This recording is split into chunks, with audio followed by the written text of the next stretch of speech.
Before that, live racing from Sandown and Haydock, here's the ITV News now.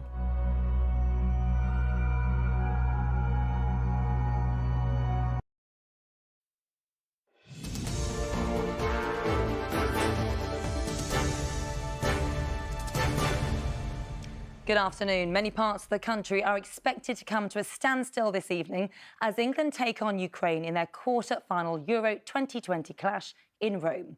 A win tonight would see Gareth Southgate's team through to the semi-finals for the first time in 25 years. But they will be without any major support in the stands as most fans aren't able to get to the stadium due to COVID restrictions. Joshua Stokes now on the growing excitement and big expectations. At parks like this up and down the country, the excitement is building. I think it's going to be 2-1, Kane and Sterling, I think, because Sterling's been on point so far, so I think he's got this one. Well, we'll never have a better chance than this in the Euros, so I'm very confident. As long as we don't give it all away to Ukraine, then hopefully we've got the chance to do it. I'm looking forward to England hopefully getting to the semi-finals and hopefully bringing it home. I'm looking forward to me watching it with my family, everyone else around England, after lockdown especially. And that lockdown has stopped thousands from travelling, leaving just a few hundred England fans in the stands. We're very lucky. We actually came from Germany. We're studying in Germany at the moment. Yeah. We all live in Germany. So okay. But we are English, so...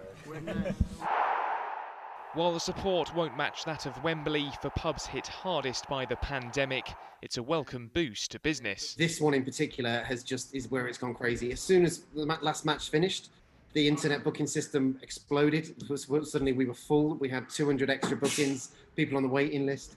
The phone just doesn't stop ringing in, people via internet, people via social media. Everybody wants to try and get in to watch it in a pub. There's nothing quite like it when England score and everybody goes up. It's just brilliant atmosphere.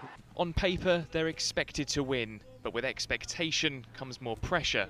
It might be good for the boys to kind of get out of the firing line, get into Rome and fully focus on this very important quarter-final game. And if it takes 90 minutes to break down a Ukraine side, they may not have the pressure of the home support bearing down on them.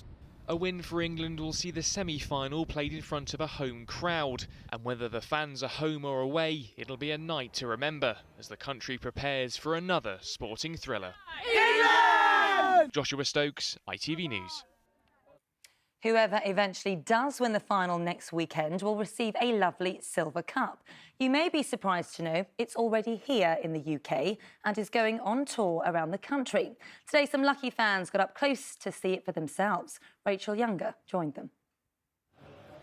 Hello there. Well, just take a look at this incredible piece of silverware. It is the very trophy that the European champions will be raising aloft in Wembley next weekend. Could it be England? They certainly think so. Here at the King's Head in Tooting, where locals lucky enough to have won a raffle have been heading in to have their photograph taken with the cup. Amongst them, the Lawless family here. Tell me how you're feeling. I can't wait. I'm really excited. Hopefully England can bring it home. What will it mean if England manage to get to the semi-finals for the first time in 25 years? Oh, really special. I think it means a lot for everyone, especially the year we've been through as well. It means a lot. That would make it even more special, wouldn't it? And I'm kind of interested in you as a family. Have there been any preparations? Are there any lucky socks, anything like that? We've had a few, not lucky socks, but lucky songs. So there's been a bit of Vindaloo this morning over breakfast, a bit of It's Coming Home, and lastly a bit of World Emotion, ready for tonight in the big game. Wow, so the neighbours in the street are all prepared too. How will you be watching? A few of the family around, with the community, all together, the way it should be. Perfect, sounds great. Come on then, Louis, you're the one. Give us the big prediction for the score tonight. I think it's going to be 3-0 England. We can definitely bring it home. 3-0, we'd all take that, wouldn't we? Well, I think every England fan has woken up with butterflies this morning, but just in case you're not feeling excited, have one final look at that. What a glorious bit of silverware. Could England do it? Football could be coming home.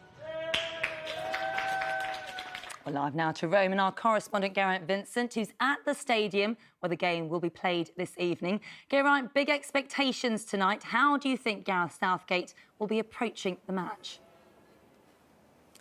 Well, that's the question everyone's asking. The answer for the moment, I think, is don't be surprised if it's the right one. Gareth Southgate's tactical nous has been one of the features of this tournament so far for England. England haven't conceded a goal yet, and yet the defensive formation and personnel has changed in every game. So the manager's making the right calls at the right times. He's made very clear that Ukraine are not to be underestimated, but for a side which is ranked 20 places below England in the world rankings, I think there is an expectation that England will take a more attacking approach this evening. So that might mean the inclusion of players like Mason Mount and Jack Grealish and maybe even Jadon Sancho from the start. But look, what a fantastic venue the Stadio Olimpico is, and England have a chance to do something very special here tonight in qualifying for semi-finals in major tournaments twice in a row. It's just a shame that there aren't going to be many England fans here to see them try. All right, thank you very much. The England match is later, but first here on ITV from 4:15 this afternoon, the first quarter-final between the Czech Republic and Denmark. In other news, leading doctors are calling for targeted coronavirus measures to stay in place in England after further lockdown restrictions are expected to be lifted later this month. The British Medical Association want face masks in areas such as shops and public transport to continue to be used after July the 19th. They say it would be crucial to stop an alarming rise in case numbers having a devastating impact on people's health. The supermarket Morrisons has accepted a £6.3 billion takeover bid by a US investment group. Morrisons has almost 500 shopping centres around the country and employs 118,000 people. Last month, the chain turned down a different offer from a firm, saying it had significantly undervalued the business. Tennis and at Wimbledon, the British wildcard Emma Raducanu is back in action this afternoon in the women's singles. The 18-year-old from Bromley has only just completed her A-levels. She is the last British woman left in the singles draw and is currently playing for Romanian Sorana Cristea. And that's it. The evening news is on a bit earlier at 3:55 this afternoon, just before the football. Bye-bye.